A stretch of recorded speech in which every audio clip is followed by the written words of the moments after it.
All right, welcome, both my Jedi and my Sith equally. Good to have you here on the channel. Thank you for watching Captain Tackwigan. Today we are going to go through the new event that has hit the Journey Guide, which is General Anakin Skywalker. We are going to just focus in on battle number 2 today, and we're going to kind of do a walkthrough because it can be very RNG dependent. It can be extremely frustrating. Even if you're fully decked out, it's not a one-shot. There's a few things that have to go in place correctly for you to make it through this event.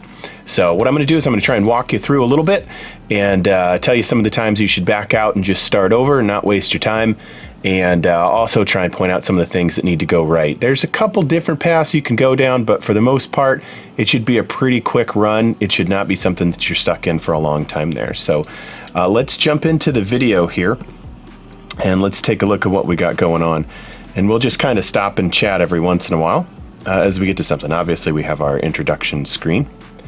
So we start the battle off here. And the first thing we're going to do is we're going to switch to a target that is obviously not one of the droidicas because they have their protection up buff.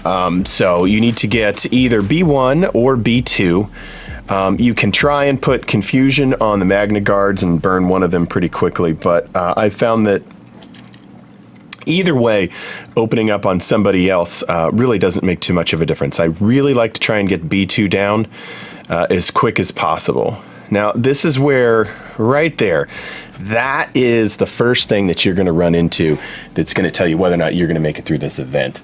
It's just like if you're doing the Ewok event and Chewie is under stealth, back out. This is pretty much the same thing. If B2 hits you with a bunch of buff immunity, just go ahead and back out and start over, because you're only going to be about 20 seconds into it, plus 20 seconds for watching the cut screens all the way through. So if you get a bunch of buff immunities on your team, back out. If you get one or two, not too big of a deal. That buff immunity is going to be really key for you getting through this event. The longer it takes you to start building up stacks of courage, the harder it is going to be to do this event. Target lock is also another critical debuff that can get on you. Now, I like to go ahead and just start right off with Padme's cleanse. No need to hold it back and try and heal up from taking damage. You want to get through this thing quick. So let's go ahead and get some stacks of courage on everybody, or defense up, which will get our stacks of courage going. Right, and then I like to just start trying to get my assists, and I'm going to try and use Ahsoka to clean off those taunts.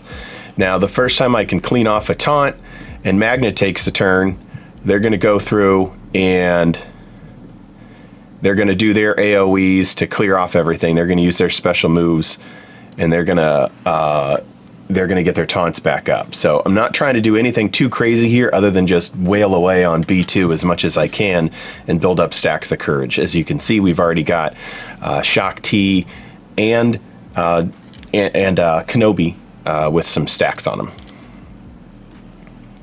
Right, call the mass assist for B2. By calling Kenobi, Padme is going to come in there, and I got a nice big good hit on him, and with those 13 stacks of courage from Kenobi, we were able to take down that B2, which is going to make it a lot easier. If B2's up and you start getting target locks and all sorts of crazy stuff on you, it's just a mess of a run. Now, we had Retribution up from using Kenobi's first special, and that allows us to, when B1 starts firing, we're just going to whack away on B1 all the time. Retribution on Ahsoka is super helpful because she has that cleanse on her basic.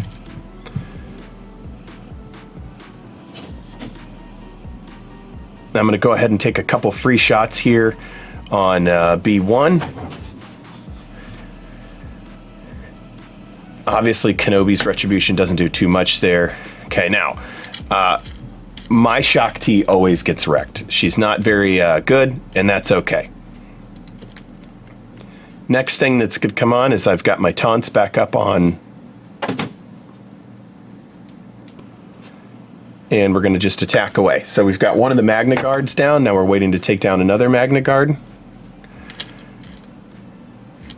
And again, like, don't be afraid to use the specials on Ahsoka. She's going to be pretty critical part of healing up through this whole thing. And so anytime I can use her specials, I do.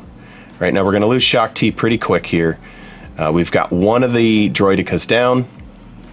Now both the Magnus have used their specials, so we have their taunts up. I'm going to go ahead and take a shot at one of them. He's going to do his thing before he dies. AoE, there goes Shock T. Shock T is not that important. You want to use her quickly at the beginning, but she almost always falls off pretty quick for me.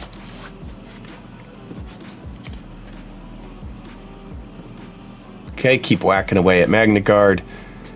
Okay, so some confusion on him is helpful. He's going to do his thing, and then he's going to go ahead and give up and leave. Now, we've got Grievous starting to really wake up and wail away.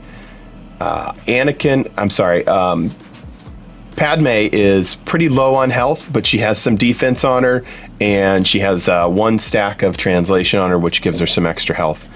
But we're in a really good position here. As you can see, we still have good old Droidica up, and we have B1 up, but the rest of my team is doing really well. Ahsoka is so critical. If you lose Ahsoka here, you're done. You're not going to have enough damage output or be able to get enough stacks of courage up to hit some big hits on Grievous here. So we're going to soak up a hit here, and then we're going to go right over here, and we're just going to wail away on Droidica. Now I used the call to assist with my translation from 3PO there, and you want to keep stacks on Padme. That's another critical thing. You need stacks on Padme. You need Padme to decrease her own cooldowns and just be able to cycle through those cleanses and get that courage up. So here, look at how on the edge we are with Ahsoka. She is taking a pounding, and that's okay because she's still standing. Now, if I would have lost her there, done, back out, there's really no point in going on. But she's still standing here, and I've got to heal. So I'm going to wail away on my B1. I've got 11 stacks of courage here, so I'm going to unload those now on Grievous. Let B1 do his thing. I've got 11 stacks on Kenobi. Let's do a mass call to assist here. Or, I'm sorry, let's do a basic here, only lose 5 stacks, so we still have the mass call to assist. More confusion, which is going to give us the ability to do an expose as well, and then we just wail away. We got lucky and we landed a stun, so we're going to get another free turn. Mass call to assist. Let's see what we can do with everybody. Right, just whittling away, whittling away. Now, with our stacks of translation up, I've got my cleanse in action again. So I'm going to hit my cleanse, heal everybody up, but also get those stacks. And then once my debuffs turn over, I'll be doing really good. Now, here I had to take a look and see I have 1 stack of translation here, 1 stack of translation here. Padme has the most, so it probably wouldn't have mattered which one I decided to go with.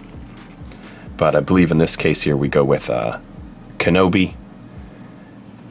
Right, and now we're looking really good. Even though Padme is at about half health and no protection, we were able to soak up that last shot, and she's got 14 stacks here. So she's really going to drop the bomb here.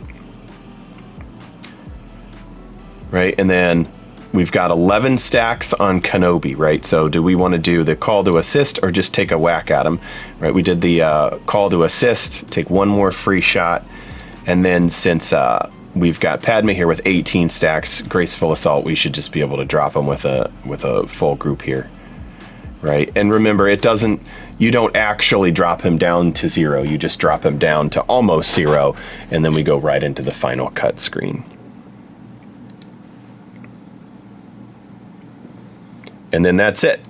We made it through 2. So again, quick recap of some of those things. It's an event that if you are battling it out for a long time in this, you're not doing it right. Just stop and back out. It should be like about a 2 to 3 minute fight at most. It should not be a long drawn out one like when you did the Ewok battle and it just was chipping away in order to unlock 3PO. This is totally different. This is one where you should be dropping B2 quickly. You should be getting those Magna Guards down pretty quickly, and you should be avoiding debuffs.